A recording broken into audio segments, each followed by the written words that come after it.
হায় ছেলেরা বাবারা, কেউ বুঝলো না আল্লাহর কথা এতভাবে আল্লাহ বলছে। কোরআনুল কারীমের পৃষ্ঠায় পৃষ্ঠায় আল্লাহ বর্ণনা দিছে, কতভাবে যে কইছে ও বিশ্বাস করো, যদি পড়তেন, যদি বুঝতেন। না পড়তে পড়তে আল্লাহর কথা না শুনতে শুনতে কলিজা পাথরের মতো হয়ে গেছে। আখিরাত বলতে লাখো কোটি মুসলমান কিছুই বোঝে না, শুধু দুনিয়াটা পারে না, সিরিয়া খাইবে, কিন্তু অভাব যায় না, কিস্তি শেষ হয় না, প্রয়োজন পূরণ হয় না, একটা ঠিক করলে আরেকটা ভাঙ্গা যায়। আমার এই ছোট জীবনে প্রতিদিন দেখি খরচা ভাই, কিতারে ভাই, প্রতিদিনই তো, প্রায় প্রতিদিনই বাজার। আজকে কয়টা, কালকে নুন আনতে পেঁয়াজ নাই, পেঁয়াজ আনতে আলু নাই, আলু আনতে তেল নাই, তেল আনতে সাবান নাই। ধনীর ঘরেও একই অবস্থা, গরিবের ঘরেও কি ভাইয়া, রাক্ষসায় দুনিয়া, তৃপ্ত হয় না, অতৃপ্ত দুনিয়া। এই রাক্ষস তৃপ্ত হয়, রাক্ষসের তৃপ্ত করে। আমার এক চাচাতো ভাই ছিল, তে মাশাআল্লাহ জিডা দিত সব খাইতো। আমার মা একদিন, আমার মনে আছে আরো ছোট, মা একদিন জিজ্ঞাসা, রে তুই যাই কো, বুঝো নাই নজরুল, যাই কো না, হেইতে উত্তর দিছে খুব সুন্দর। কয় চাচি, আমার এই আমার পেটটার ভিতরে দুইটা হাঁসের বাচ্চা আছে, হাঁসের চাও, এডি সব খাই গেল। হাঁসের বাচ্চা বেশি খায় আর কি, মানে সারাক্ষণ কি করে, হাঁসের বাচ্চার নিয়ম হইল বেশি খাবার খায়, হাঁসের চাও সারাক্ষণ খায়।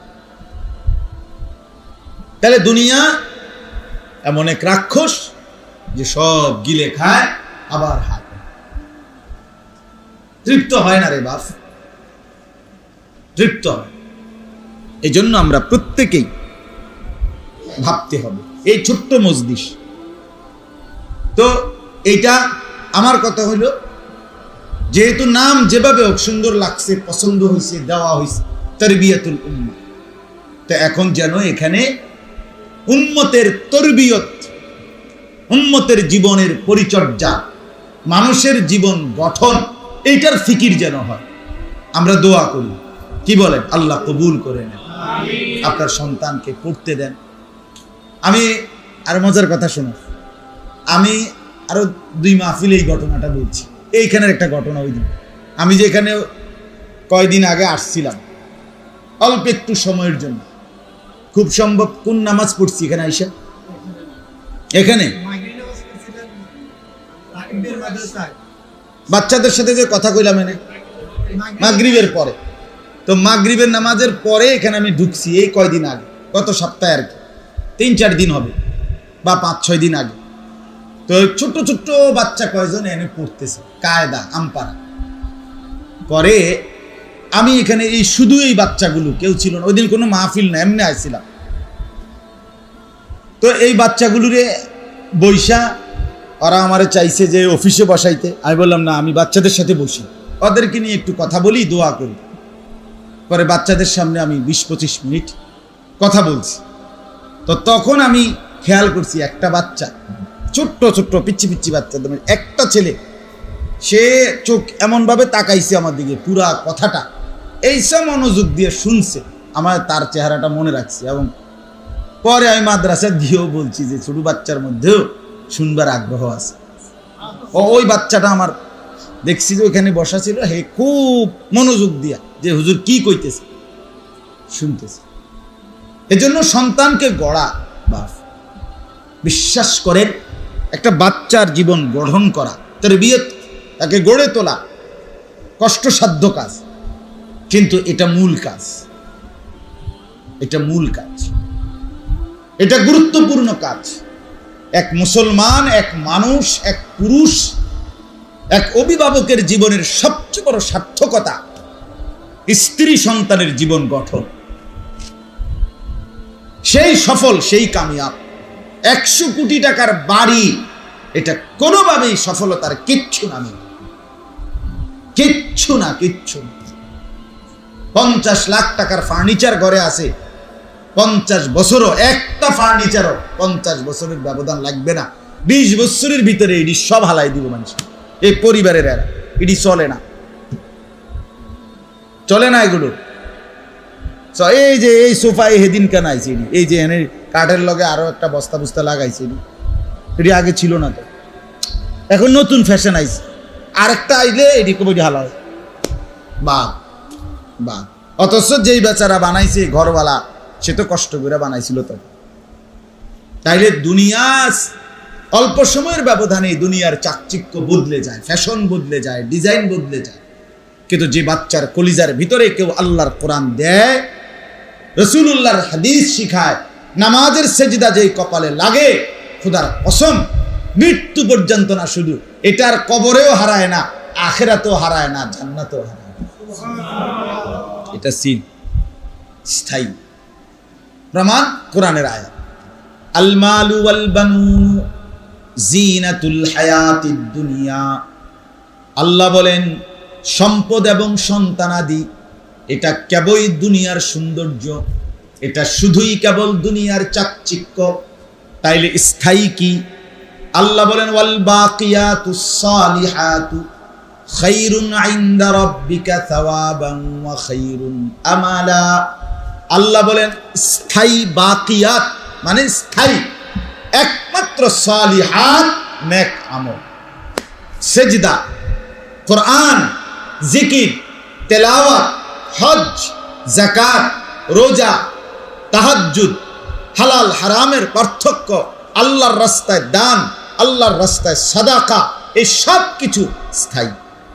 আল্লাহ বলেন এটা পৃথিবীর যত প্রলয় হোক, ঘূর্ণিঝড় হোক, তুফান হোক, জলোচ্ছ্বাস হোক, পৃথিবী উলট পালট হোক, এটা শেষ হবে না কোনোদিনও।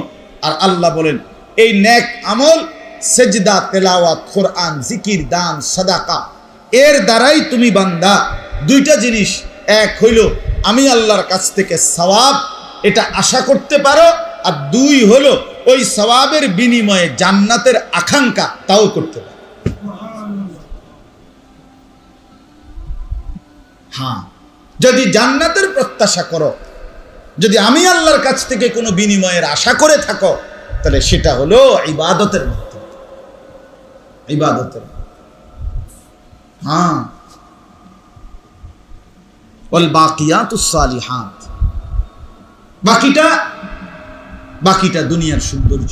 এমনি এই খাট, পালং, সোফা, ফার্নিচার, অথবা শুধু জিফুত, বউ বাচ্চা। আমার বউ আছে, 2টা ফুত আছে, 3টা পাইয়া আছে, পোলাটা বিদেশে আছে, মাইয়াগা বিয়া দিয়া লাইছি, জামাই বিদেশ থাকে, বাইক বিল্ডিং আছে, হ্যাঁ, সোফা আছে, খাট পালং আছে, ফ্রিজ আছে, এসি আছে, এই সব মিলাইয়া ফার্নিচার আসবাব যেরুম জিফুতেরও এবারটা বুঝাইছে এরকম, মানে মিলা যা হইছে এগুলা দুনিয়া। আখেরাত, সন্তানের ভবিষ্যৎ। এই জন্য মাদ্রাসা, আল্লাহ কোরআন যেখানে শিখায় বাপ, এর কোনো বিকল্প নেই, কোনো বিকল্প। আপনি যুক্তিতে, তর্কেতে, কোনো কিছুতে আপনি প্রমাণ করতে পারবেন না যে হুজুর ভালো মানুষ ইচ্ছে করলে সব জায়গাতেই হয় না। ভালো মানুষের ফাউন্ডেশন, ভিত্তি প্রথম আল্লাহর কোরআন বিহীন, রাসূলুল্লাহর সুন্নাহ বিহীন, কোরআন থেকে যে তার সন্তান পরিবারকে বঞ্চিত করেছে, সে খোদার কসম সে তাকে ভালো মানুষ বানাইতে পারবে না, না, না, না, না। শুধু কথা শুদ্ধ বলাকে ভালো মানুষ বলে, শুধু জামা কাপড় প্যান্ট চুল আশ্রাইয়া রাখে এটাকে ভালো মানুষ বলে না মিয়া। হালাল হারামের পার্থক্য যার মধ্যে নাই, সুদ, ঘুষ, মিথ্যা, চুরি, দুর্নীতি, ডাকাতি, নারী পুরুষের অবাধ, পর্দার কোনো এহতেমাম নাই, দিন শরীয়তের কোনো গুরুত্ব নাই, সে ভালো মানুষ হতে পারে না। আল্লাহ তাআলা কোরআনে বলছে, আমি কোরআনের ভাষায় আমরা মানি, আপনার ভাষায় না। আল্লাহ তাআলা তাদেরকে ভালো মানুষ বলে না। আল্লাহ তাআলা বলছে এরা শাররুন নাস, নিকৃষ্ট মানুষ, নিকৃষ্ট মানুষ। পবিত্র মানুষ তারা যারা মালিকের গোলামি করে, আল্লাহর গোলামি করে। এজন্য বাপ আমার, দয়া করে নিজের উপরে রহম করেন, নিজের ভালো করেন, নিজের কল্যাণ করেন, আল্লাহ তাআলার দিকে নিজেকে ফেরান, আল্লাহর দ্বীনের দিকে নিজেকে ফিরান। এই আপনাদেরকে বলব, পৃথিবী দিন দিন অস্থিরতা বাড়বে, আরো বাড়বে বাপ। আজ এই দল, কাল সেই দল, আজকে এই ইস্যু, কালকে আরেক ইস্যু। বুঝেন নাই কথাটা? পেরেশানি বাড়বে, অস্থিরতা বাড়বে, মানুষ খুব বেশি, মানুষ প্রত্যেকেই এখন সবাই গায়ের জোর, সম্পদের জোর কম বেশ বড়াই সবাই করতেছে। সবাই কেউ কাউরে ছাড়তে রাজি না, মনে হয় কারো মধ্যে কারো প্রতি সম্মান বোধ, ধৈর্য, সহ্য কিচ্ছু নাই, কিচ্ছু নেই, কিচ্ছু নেই। মাত্র বিয়ে হয়েছে, মনে করেন 6 মাস, মাইয়া ওহনে বেডিগা, কোনোভাবে শাশুড়ি, দেবর, ননদ তাহলে লোকে থাকতো না। 6 মাসে এবারে অধৈর্য। আরে 6টা মাস গেল না আমনে, না সাফ কথা, আলাদা থাকবা কিনা বলো, কথা বলেন না। এত তাড়াতাড়ি বলে বলে আজকে 30 বছর মেহনত করছি, 10 বছর পরে কইছি আর পারতেছি না, তোর তো একটা মন্ডারে বুঝাইলাম। কিরে ভাইয়া, অসহিষ্ণু মানুষ, অসহিষ্ণু বেচারা তো আশায় আশায় ছিল, বাপ মা ফুট বড় হইতেছে, বড় হইতেছে, পয়সা কামাইতে আছে, বিয়া করাইছে, কি কষ্ট কইরা। মা বিয়ার 1 বছরের মাথা স্বপ্ন ভঙ্গ, জায়গা দেখে যে স্বপ্নে বড় করছিল, যে স্বপ্নে ঘরে সন্তানটাকে এতদিন লালন পালন, সেই সন্তান আর তার না, সে এক নারীর হাতে বন্দী হয়ে গেছে। সে অল্প কিছু দুনিয়ার লোভে আটকায় গেছে। অনেক সবার জন্য বলি না, কিন্তু অনেক বেশি এখন, এত বেশি মানুষ সংসারের অবস্থা হইল। মহিলা, আমরা জানি ভাই, আপনারা জানেন না, আমরা তো দোয়া চাই আমাদের কাছে, হালাত বলে আমাদের কাছে, মানুষের সংসার, পরিবারের বিভিন্ন কিছু জানায় না, প্রতিনিয়ত বলে। মহিলাদের এত জঘন্য অবস্থা, বহু মহিলা প্রয়োজনে কুফুরি কইরা, তন্ত্র মন্ত্র, এমন কোন জাদুকরের কাছে গিয়া হইল, কুফুরি কইরা, শিরিকি কইরা হইল, স্বামীরে তার বাপমার থেকে, পরিবার থেকে আলাদা করবেই করবে। হ্যাঁ, একটা না, হাজার হাজার। তোরে দেখাই দেবো, তুই বেড়া কেমনে তোর বাপমার লগে খাস, আমি বেড়ি ভাই বাঁচলে, বুঝেন না কথাটা? তোরে দেখাই দেবো, তোরে 13 গাঁটের পানি খাওয়া। বেচারা এক সময় হতাশ হয়ে যায়। ঝগড়া করতে করতে, ফাসাদ করতে করতে এক সময় সব এলোমেলো হয়ে যায়, লন্ডভন্ড হয়ে যায়, কিচ্ছু আর পায় না। মায়ের আদর পাইছে, মার দোয়া পাইল, শেষ পর্যন্ত যেই নাফরমানরে নারাজ রাজি করলো, অয় নারাজি হয়। আল্লাহর কথা এটা, রাসূলুল্লাহর হাদিস। আল্লাহর হুকুম বাদ দিয়া, আল্লাহকে বাদ দিয়া, দ্বীন বাদ দিয়া যে কোনো মাখলুককে আল্লাহকে বাদ দিয়ে সন্তুষ্ট করে, খোদার কসম নবী বলছে, আল্লাহর ওয়াদা, বান্দা আমি তোকে অচিরেই ওই বান্দাকে দিয়ে কষ্ট দেব, তোরে কষ্ট দেব। হ্যাঁ,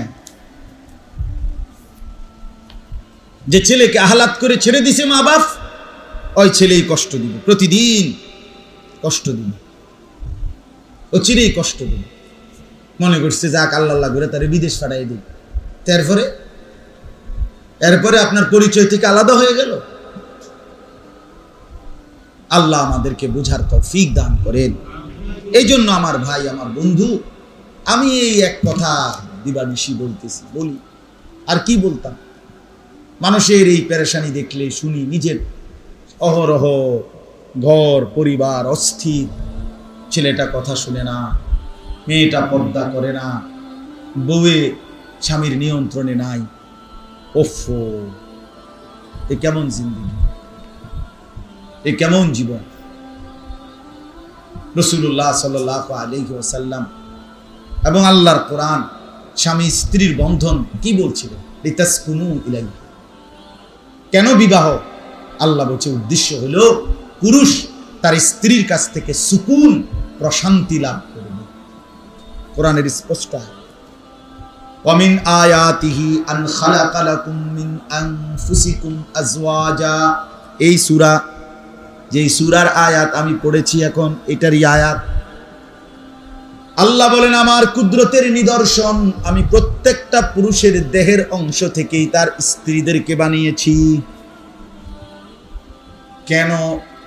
আল্লাহ বলেন লিতাসকুনু ইলাইহা, যেন পুরুষ শান্তি লাভ করে স্ত্রীর কাছ থেকে, প্রশান্তি লাভ করে, সুকুন। ওয়াজালা বাইনাকুম মাওয়াদ্দাতান ওয়া রাহমা, এবং আমি আল্লাহ উভয়ের মধ্যে ভালোবাসা আর দয়া মায়া দিয়ে দিয়েছি। তাইলে কথা তো ছিল দয়া মায়া, কথা তো ছিল ভালোবাসা, কথা তো ছিল প্রশান্তি, কিন্তু কেন হলো এত ঝগড়াঝাটি? কেন জামাই সন্দেহ করে বউরে, বউ সন্দেহ করে জামাই রে? কেন পরকীয়ায় আসক্ত? কি অবস্থা? ছেলে ফেলের প্রেম, এই ফুলাবাইন আবিয়াতি ফুলাইনের প্রেম প্রীতি যে দূর, বিবাহিত নারী পুরুষের পরক্রিয়া তার থেকে 10 গুণ বেশি, জানেন না? হ্যাঁ, হালাত আমি ডাইরেক্ট বললাম আর কি, খুব নাজুক। কেন? মানে কেউ ধর্মের বাঁধন মানতে রাজি না মিয়া, মূল কিচ্ছু না।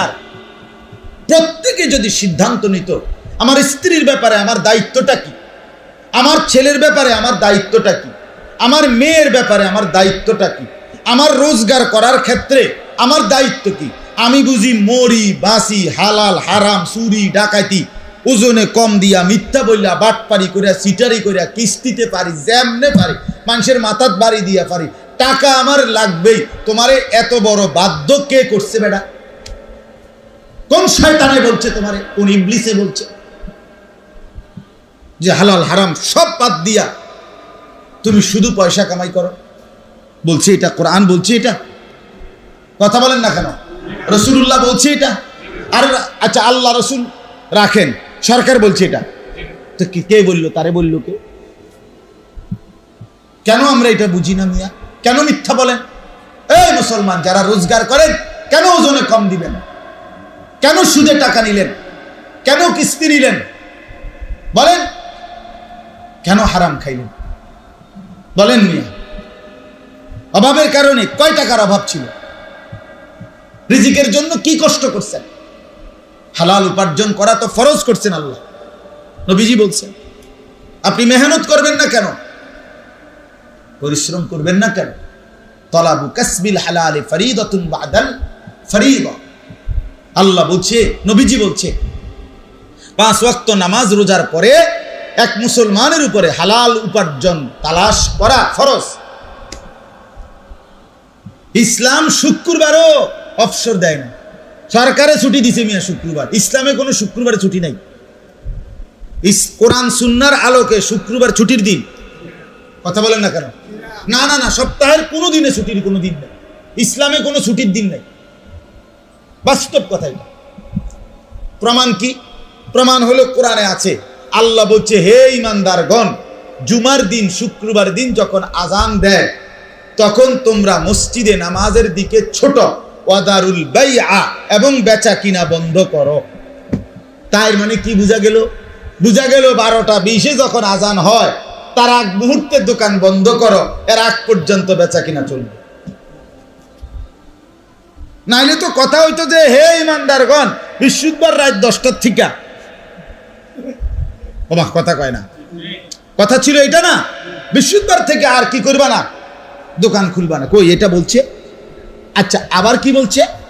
তাহলে বুঝা গেল দোকান বন্ধ করলাম কয়টায়? 12টা 20-এ, এর আগ পর্যন্ত মনে করেন উপার্জন চল। এখন নামাজ শেষ হয়েছে 2টা বাজে, তা এখন গিয়া হোতা দাও মাগরিব পর্যন্ত নাকি? হ্যাঁ, আল্লাহ বলছে না না না, ফাইদা কুদিয়াতিস সালাত ফান্তাশিরু ফিল আরদ ওয়াবতাগু মিন ফাদলিল্লাহ। বান্দা যখন নামাজ শেষ হলো, এবার আবার আমার জমিনে ছড়িয়ে পড়ো, প্রত্যেকের জন্য আমার বরাদ্দকৃত রিজিক তালাশ করো। তাহলে জুমার পরেও দোকান বন্ধ করতে বলছে? জুমার আগেও দোকান বন্ধ করতে বলছে, তো ছুটি দিল কই? ছুটি কোথায়? আবার ইসলাম তো উপার্জন বন্ধ করতে বলে নাই, কামাই রোজগারি বন্ধ করতে বলে নাই,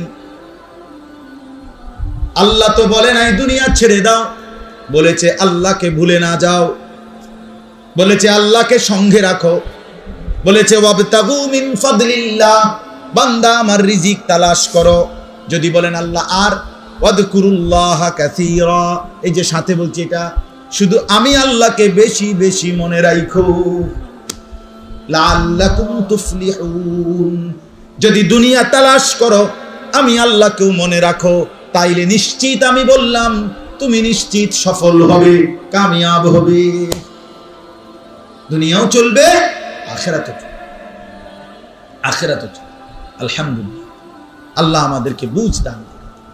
আমার বাপ, আমার ভাই, আমার বন্ধু, চলেন ফিকির করুন, জিন্দেগি পুরাপুরি আল্লাহর দিকে ফিরা, আল্লাহর দিকে ফিরা। ছেলেটাকে বঞ্চিত করেন না কোরআন থেকে, ছোট্ট বাচ্চাকে, মেয়েকে, পরিবারকে, নিজেকে। এত বেশি দুনিয়ায় ডুবে যাইয়েন না যে আখিরাত মনেও না। হায় নওজোয়ান যুবক ভাই, তোমাদেরকে বলি কোনো লাভ নাই রে দোস্ত, শুধু শুধু এই মোবাইল টিপতে টিপতে কোডি শুদ্ধা ভাঙ গেলাইছ।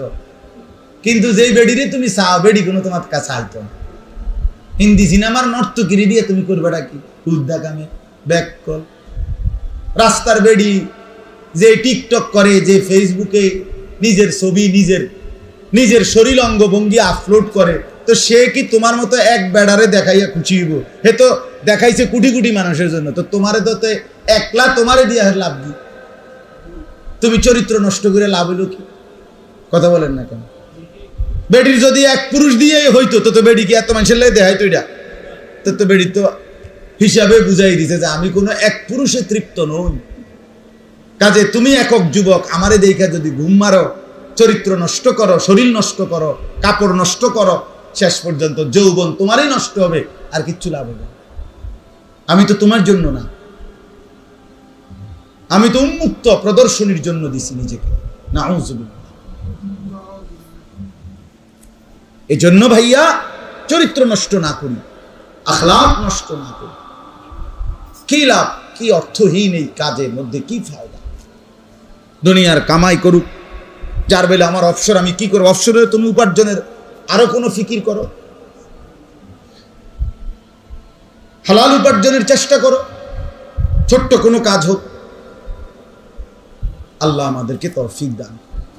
এই আয়াতটা, দুইটা আয়াত আপনাদের কাছে এই তর্জমা বলি অল্প একটু, আর তাহলে শেষ কথা। দুইটা আয়াতের মূল বক্তব্য, একটা কথা বুঝাইতে চাইছে আল্লাহ। প্রথম সূরা রোম 21 নম্বর পারা, 30 নম্বর সূরা, সূরা রোমের 30 নম্বর আয়াত। কি বলতে চাইছে আল্লাহ? আল্লাহ বলতে চাইছে বান্দা, এর আগে আয়াতগুলোতে আল্লাহ বলছে আমার চারদিকে বান্দা, ডানে বামে উপরে নিচে, তোমার নিজের শরীরে দেহে, তোমার মতো অন্য মানুষদের মধ্যে যেদিকেই তুমি দেখবা, এক কথায় তুমি আমি আল্লাহর কুদরতি দেখতে পাবে। সব কাজ আমার। আল্লাহ বলেন এগুলো আমার, তুমি দেখো খেয়াল করে, আমার মাটির তৈরি সৃষ্টি মানুষ আমার, স্বামী স্ত্রী আমার বানানো, রাত আমার, দিন আমার, সূর্য আমার, চন্দ্র আমার, আসমান আমার, জমিন আমার। আল্লাহ বলেন সব আমার, সব আমার কুদরত। এলে এক কথা বলছে। এরপরে আল্লাহ বলছে বান্দা, এত সব কিছু যেহেতু আমার, তুমি তো বুঝতেছ, তা আমার সাথে কেমনে শিরিক করো? ওই বেটা, কোন যুক্তিতে আমি আল্লাহর সাথে শিরিক করো? আমারে ভুলে গেলা, দুনিয়ার সামান্য থেকে সামান্য কোনো মানুষের কাছে নিজের ঈমান দিয়া দিলাম, আমনে আমার সব। উপরে আল্লাহ, নিচে আমনে, পূর্বে আল্লাহ, নিচে আমি, পূর্বে আল্লাহ, নিচে জামাই, বেডির জামাই, পূর্বে আল্লাহ, নিচে মেম্বার। কোথায় আল্লাহ রাব্বুল আলামিন আর কোথায় মনটা কি কয় কও? বই দিয়া কান্দন দরকার, রাস্তা থুইরা কান্দন দরকার। আরে কি তেরে কইলি বেটা, কার লগে কি মিলাইলি, কি কইলি বেটা? বললিটা কি? ওহো, আল্লাহ বলে বান্দা এত সামান্যতে আমারে কেমনে ভুলে যাও, আমার সাথে শিরিক করো কেমনে?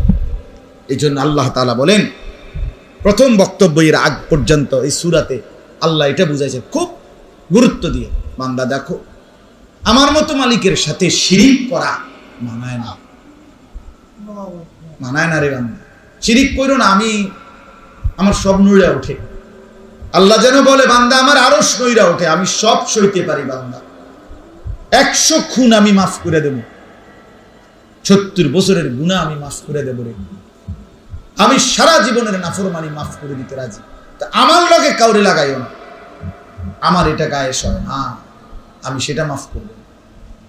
যদি শিরিক নিয়ে কবরে যায় কেউ, দুনিয়ার হায়াতে তওবা না করে, ফিরে না আসে, খোদার কসম, তাইলে আল্লাহ বলছে আমি তারে মাফ করব। বড় ভয়ানক, বুঝেন না কথাটা? আরো বাংলায় কর তো বুঝবে। অর্থাৎ মনে করেন আমার মোট নামাজ মনে করেন 10,000 ওয়াক্ত নামাজ, কথার কথা আমার ছিল, তা আমি মনে করেন 9,000 ওয়াক্ত নামাজ সব মিলাইয়া পড়ছি, কথার কথা, আর 1,000 ওয়াক্ত নামাজ সব মিলাইয়া আমার কি গেছে, বাদ গেছে, গ্যাপ গেছে।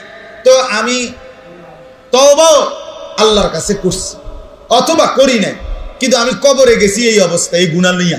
কোনটা নিয়া? 1,000 ওয়াক্ত। আল্লাহ চাইলে, আল্লাহ বলছে আমি ইচ্ছে করলে যারে মন চায় এরকম গুনাহ, নামাজ পড়ে নাই, রোজা রাখে নাই, হজ করে নাই, যাকাত দেয় নাই, দান করে নাই, সাদকা করে নাই, এগুলো আমি চাইলে মাফ করে দেব, ইচ্ছা করলে যাকে মন চায়। কিন্তু আমার কোনো বান্দা যদি শিরিক থেকে দুনিয়ার হায়াতে সুস্থ অবস্থায় সব জ্ঞানে তওবা না করে, ফিরে না আসে, এখানে আমার লগে বুঝে পড়া না করে, দুনিয়ায় থাকতে শিরিক নিয়ে যদি কবরে যায়, আল্লাহ বলে আমি মাফ করব না, না, না, লা ইয়াগফিরু আন ইউশরাকা বিহি, আমি মাফ করব না। ইন্নাল্লাহা লা ইয়াগফিরু আন ইউশরাকা বিহি, আমি মাফ করব। ওয়া ইয়াগফিরু মা দুনা যালিকা লিমান ইয়াশা, বাকিটা আমি মাফ করে দেব যাকে ইচ্ছা তাকে। আসমান ছোঁয়া গুনাহ মাফ, জমিনের বালুকণা পরিমাণ গুনাহ হলেও মাফ, শর্ত হলো কি থাকবে না?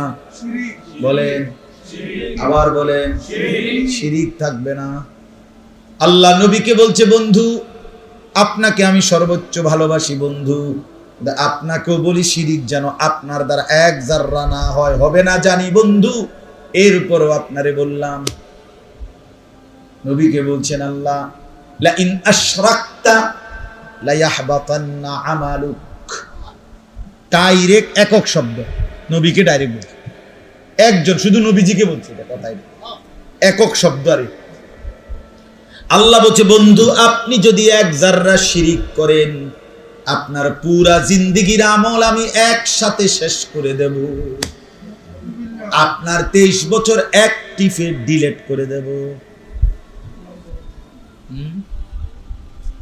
আপনি কেডা? আমি কি? ওয়ালা তাজাল মাআল্লাহি ইলাহান আখার, আল্লাহ বলে বন্ধু আপনাকে বলছি আমার সাথে কাউকে শরীক করবেন না, কাউকে মিলাবেন না, যদি করেন কি হবে? আল্লাহ কোরআনে সরাসরি বলছে বন্ধু, শুনলেও কাঁপ ধরে, বললেও কাঁপ উঠে যায়। আল্লাহ বলে বন্ধু আমার সাথে যদি কাউকে 1 সেকেন্ডের জন্য মিলান, আপনি নবীকে বললাম ফাতুল কাফি জাহান্নাম, আপনাকেও জাহান্নামে ছুঁড়ে মারা হবে। শিরিক না, কি না হয়? কথা এটা শুধু মুখস্থ রাখলে হইতো না যে আমার দ্বারা যেন শিরিক না হয়, আমি কথাই না হইতো না। কেন আপনি শুধু মুখে কইয়া দিছেন হ্যাঁ হইতো না, কইলাম হইতো না, আপনি তো বুঝেন না কি শিরিক কারে কয়, কেমনে হয়, আপনি উদয় কথাটা কইয়া দিলে হইব না যে না হইতো না, জান কইয়া দিলাম হইতো না। না, শিরিক কি দ্বারা হয়, কখন হয়, কি কথার কারণে, কি আচরণের কারণে, কি বিশ্বাসের কারণে, এটা জানা আমার আপনার প্রত্যেকের জন্য লাজেম, খেয়াল রাখা। আমার শায়েখ আল্লামা মুফতি মুশতাকুর নবী সাহেব প্রায় বলে যে মাঝে মাঝে কলিজায় হাত দিয়ে আর চাইয়েন আমার ঈমান আছে তো, ঠিক আছে তো।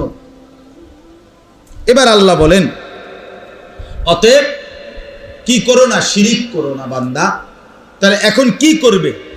আল্লাহ বলেন, এইটাই আয়াত, তরজমাটা বলতেছে। আল্লাহ বলেন, বান্দা চারদিকে কার কুদরত বলেন না? অতএব আমি আল্লাহর সাথে কি করো না, তো কি করবা? তো আল্লাহ উত্তর দিচ্ছে, ফাআকিম ওয়াজহাকা লিদ্দীনে হানিফা।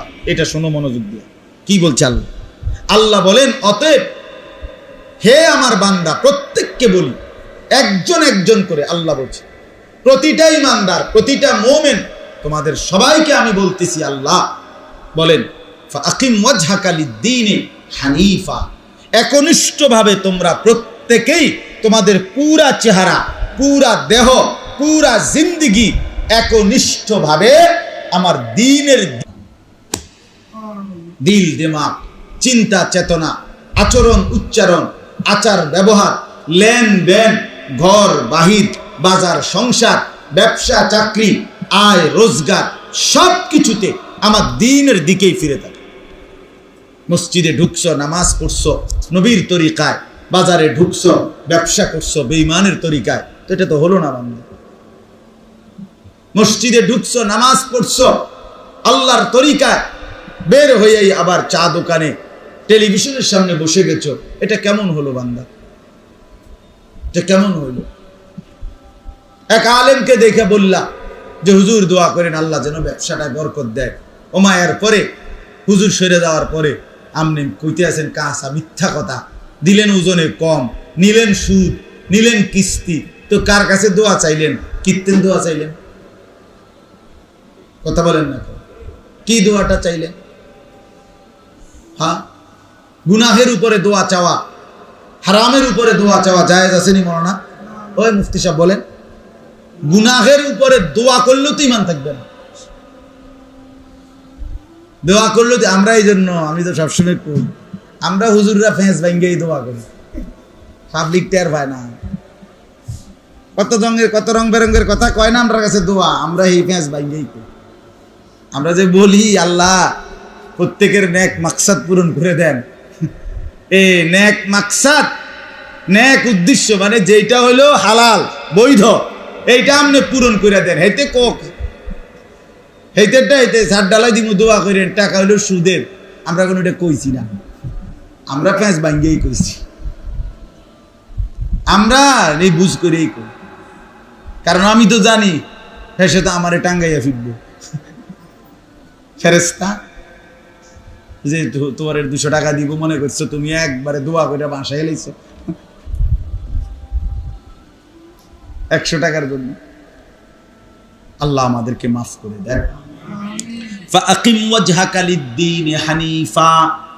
আল্লাহ বলেন, পুরা চেহারা, পুরা জিন্দেগি, পুরা দিল, পুরা দিমাগ, পুরা বিশ্বাস, সব কিছু একনিষ্ঠভাবে দ্বীনের দিকে ফিরিয়ে রাখো। এবার আল্লাহ বলেন, ফিতরাতাল্লাহিল্লাতী ফাতারান নাসা আলাইহা। একটা সূক্ষ্ম কথার উত্তর। আপনি যদি বলেন পুরা সব ব্যাপারে আল্লাহকে মানা, ইসলামকে মানা সম্ভব, হুজুর কইলে হইব আমনে কি কর না, যে অবস্থা বাজার আপনি হাইটটা দেখেন হুজুর, যে অবস্থা ব্যবসা, একটা কাম নাই, ধোঁকাবাজি ছাড়া কেমনে চলবে? এগুলো যদি কেউ বলে, আল্লাহ বলছেন এখানে, না বান্দা শোনো, প্রত্যেক মানুষকে আমি আল্লাহ ফিতরাত, সৃষ্টিগতভাবেই আমাকে মানার, দিন মানার, আমার হুকুম মানার ফিতরাত দিয়ে, মানে যোগ্যতা দিয়েই সৃষ্টি করেছি। কোনোভাবে, কোনো যুক্তিতেই, কোনো পরিস্থিতিতে পৃথিবী যদি কাইটো হইয়া যায়, শীত হইয়া যায়, পৃথিবীর বাটপারি যদি আরো বাইরে যায়, আমারে মানার মতো যোগ্যতা, আমার হুকুমের উপরে টিকে থাকার যোগ্যতা আমি মানুষকে সৃষ্টিগতভাবে দিয়েই দুনিয়ায় পাঠাইছি। পারবা না মানে 100 বার পারবা, 100 বার। শুধু সিদ্ধান্ত না, শুধু কি না, সিদ্ধান্ত। ফিতরাতাল্লাহিল্লাতী ফাতারান নাস আলাইহা। আল্লাহ বলেন, সৃষ্টিগত যোগ্যতা দিয়েই বানিয়েছি মানুষকে, ফিতরাত দিয়ে। এজন্য যে নামাজ পড়তে চায়, আমি আল্লাহ আগের থেকেই তার কোমর ভাঙ্গার সুযোগ দিছি যেন রুকু করতে পারে। যে সেজদা দিতে চায়, আমি আগের থেকেই তার হাঁটু ভাঙ্গা, কনুই ভাঙ্গা, কোমর ভাঙ্গা। কেন? ওই যে আমার বান্দা সেজদা দিবে, আমার বান্দা সমস্ত মুখ ধৌত করবে অজুর মধ্যে, এজন্য আমি হাতের তালু আর চেহারার মাপ বরাবর করে দিয়েছি।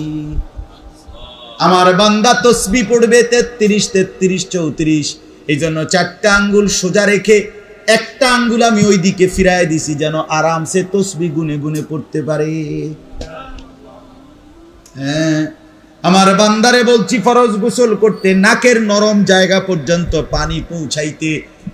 আল্লাহ বলেন কুদরতি ভাবে হিসাব করে মিল করে দেখো বান্দা, নাকের নরম জায়গায় পানি পৌঁছাইতে পানি লাগে যে দূর, হাতের কোষ তালুর মধ্যে পানি নিলে পানি আটেও অদ্দূর। হ্যাঁ, হিসাব করা, নিখুঁত হিসাব, একদম হিসাব করা। লা তাবদীল লিখালকিল্লাহ, আল্লাহ বলেন আমার সৃষ্টিতে কোনো পরিবর্তন হবে না, মানে যোগ্যতা আমি কখনোই নষ্ট করব না। 90 বছর পরেও যদি কোনো বান্দা ফিরতে চায়, আমার গোলামি করতে চায়, আমি তার যোগ্যতা নষ্ট করি নাই, আবার পারবে। দেখো 100 খুনের আসামি হওয়ার পরেও যদি ফিরতে চায় আমার বান্দা, আমি তার যোগ্যতা নষ্ট করব না, সে আবার সেজদা দিতে চাইলে পারবে। দেখো সৃষ্টিগত যোগ্যতা আল্লাহকে মানা, এটা আল্লাহ কখনোই বান্দার থেকে কি করে না, নষ্ট করে না।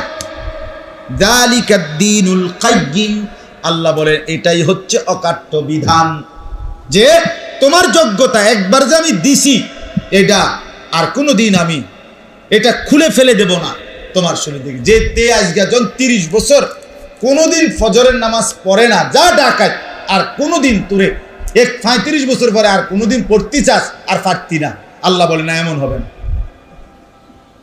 এমন 70 বছর পরেও ফিরতে চাইলে আমি সুযোগ আছে, আমি গ্রহণ করব, আমি যোগ্যতা দিয়েই রাখছি।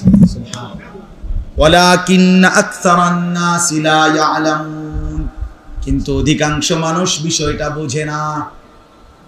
3 বার 4 বার 5 বার 10 বার 50 বার সন্তানকে, বউকে, ছেলে মেয়েকে নামাজ বন্দিগি পর্দা পুশিদার কথা বলার পরে একটা সময় বলে আর হইতো না, তেওয়াজাত, অসিব্য, হারামি, মানে একটা গালিগুলো দিয়া কইয়ে দিল যে এতেরি দিয়ে আর হইতো না। কেমনে বুঝলেন আপনি? তার মানে তার ভিতরে নামাজের যে যোগ্যতাটা ছিল আল্লাহ এটা উঠাই নিয়েছে নাকি? তো তাহলে আপনি কেমনে বললেন? এই জন্য আল্লাহ বলেন অধিকাংশ মানুষ বোঝে না, অথচ বাস্তবতা হলো আল্লাহকে মানার, ইবাদতের যোগ্যতা আল্লাহ বলেন আমি কখনোই বান্দার শরীর থেকে, তার জিন্দেগি থেকে নষ্ট করি না। সুবহানাল্লাহ। অতএব শেষ কথা হলো আল্লাহ বলেন মুনিবিনা ইলাইহি ওয়াত্তাকুহু, অতএব বান্দা সবাই মিলে আমি আল্লাহর দিকেই ফিরো, আমি আল্লাহর দিকেই ফিরো। ওয়াত্তাকুহু, আল্লাহকেই ভয় করো। ওয়া আকিমুস সালাহ, 5 ওয়াক্ত নামাজ আদায় করো। ওয়ালা তাকুনু মিনাল মুশরিকিন, কোনোভাবেই মুশরিকদের অন্তর্ভুক্ত হইও না, নাফরমানদের কাতারে যাইও না, বেঈমানের কাতারে যাইও না, অবিশ্বাসীদের কাতারে যাইও না, আমারে শিরিককারীদের কাতারে যাইও না। বান্দা আমার কাছেই থাকো, কষ্ট হলেও আমারে নিয়ে থাকো, তাইলে দুনিয়াও আরাম পাইবা, কবর হাসরও আরাম পাইবা।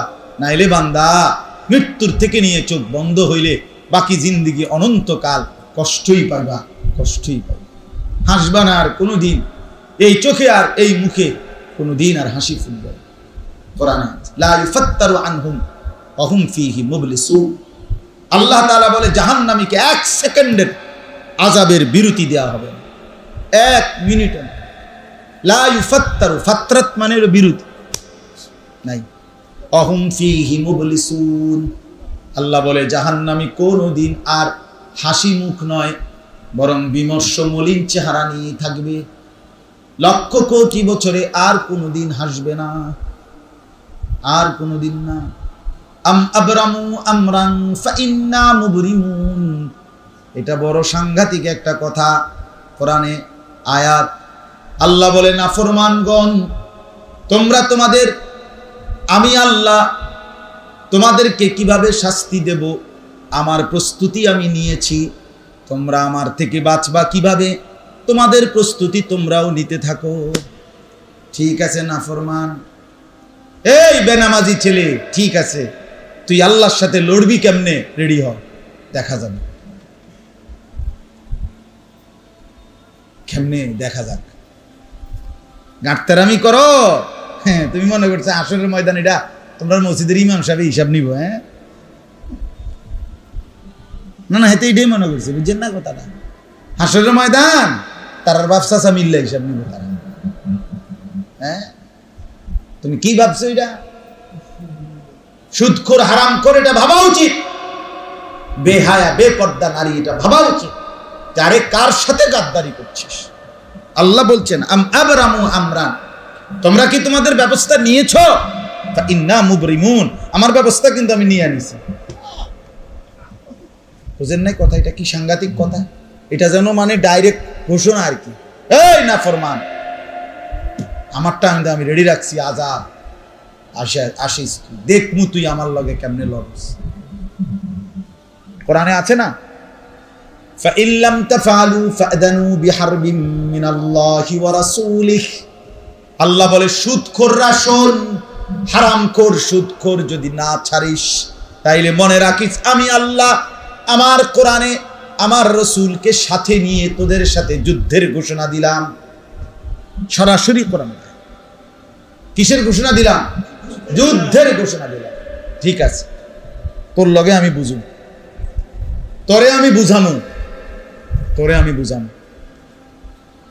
তোর হারামের টাকা একটা একটা পাই করে উঠামু। আল্লাহ আমাদেরকে বুঝ দান করে। এজন্য বন্ধু আমার, বাপ আমার, চলেন নিজের জীবনের উপরে ফিকির করুন, দিন মানেন, আল্লাহকে মানেন, নামাজ পড়েন, হালাল খান, হারাম থেকে বাঁচেন। ছেলেরা তোমরা নামাজ পড়ো। দেশ জাতি পরিস্থিতি সব কিছুর এই অশান্ত অবস্থা হয়তো শান্ত হবে, আবার বাড়বে, আবার কমবে, কিন্তু মনে রাখে বাস্তবতা হলো এটাই, যত দিন আসতেছে সামনে পেরেশানি, অস্থিরতা, হত্যা, খুন, মারামারি, হানাহানি, যুদ্ধ বিগ্রহ, ঘর পরিবার, দেশ সমাজ, জাতি দল, রাজনীতি, পৃথিবী এক প্রান্ত আরেক প্রান্ত, এই মারামারি, হানাহানি, যুদ্ধ বিগ্রহ বেড়েই যাবে, শান্ত হবে না, প্রতিনিয়ত অশান্তি বাড়তেছে। সব কিছুর মধ্যেই আল্লাহ আমাদেরকে বুঝ দান করে। এই আপনাদের কাছে একই কথা বললাম, নামাজ পড়েন, হালাল খান, নিজের আখলাক, নিজের চরিত্র ঠিক রাখেন। এই মহল্লার যারা আছেন নিজের সন্তানকে দিন শেখান। এই মাদ্রাসাটা তারবিয়াতুল উম্মাহ মাদ্রাসা, আমরা দোয়া করি। আমার সাথে বারবারই যোগাযোগ করছে, শুনছি, আমি ইনশাআল্লাহ বলছি, ওয়াদা চেষ্টা করব যে যখনই সুযোগ হয় মাঝে মধ্যে আসার, খোঁজখবর নেওয়ার। মাওলানা নাহিদ, সেও আমার মহব্বতের, ইনশাআল্লাহ আমরা চেষ্টা করব খোঁজখবর রাখতে, মাঝে মাঝে যখনই সুযোগ হয়। ইসলাহি মজলিস, আজকে তো আমি তো মনে করছি এর চাইতে আরো মনে 2, 4, 10, 20 জন মানুষ, কারণ বাইরের মাইক আমরাই বন্ধ রাখছি, তেমন কোনো প্রচারণার কিছুই নাই। কিন্তু মাশাআল্লাহ আপনারা যে কয়জন আল্লাহর বান্দা আসছেন, আল্লাহ আপনাদের কদম কদম বরকত দান করে। ছেলেরা তোমরা যারা আসছো ভাইয়া, আল্লাহ তাআলা তোমাদের কল্যাণ করুক, ভালো রাখুক। আপনারা আপনাদের সন্তানদেরকে, বাচ্চাদেরকে মাদ্রাসায় পড়ান, এই মাদ্রাসাটাকে ভালোবাসেন। প্রতিটা মহল্লায় যেখানেই একটা মাদ্রাসায় হয়, বিশ্বাস ওই মহল্লাবাসীর উপরে অনেক বড় রহমত।